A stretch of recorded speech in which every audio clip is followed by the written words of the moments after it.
Então vamos lá. Luz ali, tá gravando aqui. Bem, gente, Josias aqui. Não sei em que momento do dia você tá assistindo isso aqui, mas se for de manhã, bom dia. Se for à noite, boa noite. Se for à tarde, boa tarde. Gente, Josias aqui.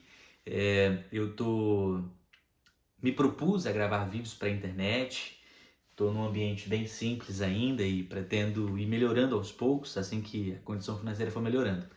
E como eu estava sem assunto para falar com vocês, para a gente conversar, eu decidi ler um livro e compartilhar com vocês alguns insights que eu tive sobre ele.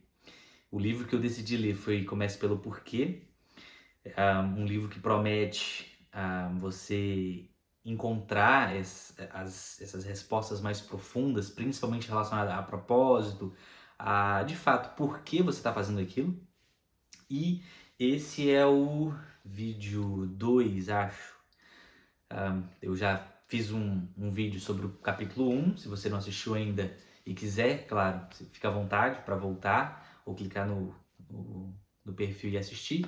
Mas esse aqui é sobre o capítulo 2 e alguns insights que eu tive sobre a leitura desse capítulo. Eu confesso para você que eu achei interessante um ponto, que é a definição do autor do que influencia os nossos comportamentos. Para chegar até esse raciocínio, antes eu queria te contar como ele introduz isso para a gente chegar nesse raciocínio de como os nossos comportamentos são influenciados.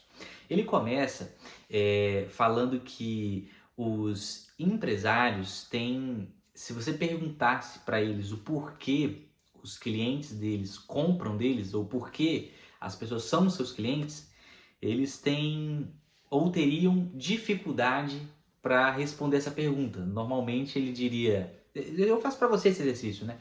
Se eu te perguntasse, cara, por que seus clientes são seus clientes? Talvez a resposta seria, porque eu tenho um produto de qualidade, porque eu tenho um preço competitivo, ou porque eu tenho características do meu produto únicas. Só que se você parar para pensar, cara, isso hoje não é mais um diferencial. Hoje você vai provavelmente encontrar o mesmo produto. Um exemplo, eu estou gravando de uma headline ali. Cara, se você for na Shopee ou em qualquer outra plataforma, você vai achar o mesmo produto, talvez bem mais barato do que eu comprei. E às vezes até com um brinde a mais. E ele traz uma certa indagação. Se essas pessoas não sabem o porquê os clientes são clientes deles, provavelmente eles também não sabem o porquê os funcionários são funcionários deles. E aí me veio uma outra implicação. Cara, se ele não sabe o porquê o cliente é cliente dele, se ele não sabe o porquê o funcionário é funcionário dele, como ele vai trazer mais funcionários, como ele vai fidelizar os seus clientes. E aí entra nesse âmago, nesse ponto principal, que é o que ele vai discorrer no capítulo, que é a forma que eles vão tentar compensar isso, que é através das suposições. E muitas dessas suposições erradas, o que fazem eles tomarem decisões baseadas em respostas subjetivas, o que eles acham que é aquilo, mas de fato, ou olhando numa perspectiva mais profunda, não é aquilo. E aí entra no ponto que eu queria, e comecei falando com você aqui, que é o que ele vai trazer.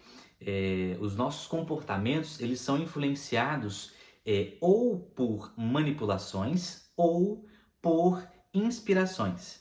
E quando ele fala de manipulação, não é no sentido pejorativo da palavra, mas num aspecto que nós usamos desde que éramos crianças. É o que ele diz no livro. Por exemplo, um amigo vai jogar bola com outro e ele fala: cara, se você não me emprestar a sua bola, eu não sou mais seu amigo. Já aconteceu isso contigo? Mesmo sem saber, a criança estava fazendo uma manipulação ali, entendeu? Então, é essa a ideia que ele traz.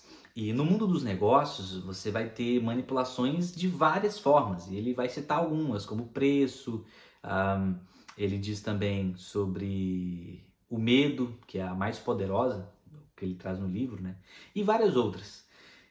Enfim, e claro, a inspiração, que é o que ele dá a entender que seria a melhor forma de você influenciar um comportamento. A inspiração, ela começa pelo porquê. Seria mais ou menos essa linha que ele quer trazer. E eu queria ler um negócio contigo aqui, pra gente finalizar. Se o computador ficar na frente aqui, e na hora que eu não consigo ver lá como é que tá ficando. Então, o que ele diz bem assim, ó. As manipulações típicas incluem redução de preço, promoção, exploração do medo, da pressão do grupo social, mensagens baseadas em desejos e aspirações do consumidor, promessas de inovação para influenciar o comportamento, seja de compra, voto ou apoio. E aí ele conclui com algo que eu acho fantástico e que a gente finaliza também. Quando as empresas não sabem ao certo por que seus clientes são clientes, elas tendem a contar com um número desproporcional de manipulação para obter aquilo que precisam. E por um motivo claro, a manipulação funciona. Ou seja, se a gente fosse perguntar o porquê as pessoas utilizam a manipulação, é porque ela funciona. Se eu dou um desconto, a pessoa compra, eu vou fazer mais isso. Só que quais são as implicações desse comportamento no longo prazo? É justamente sobre isso que eu vou falar no próximo vídeo. E para fechar com vocês aqui, eu na leitura fiquei refletindo sobre isso na minha vivência. E é engraçado, cara. É de fato engraçado como várias coisinhas tendem a fazer a gente tomar decisões só por. E é isso, gente. Até o próximo vídeo.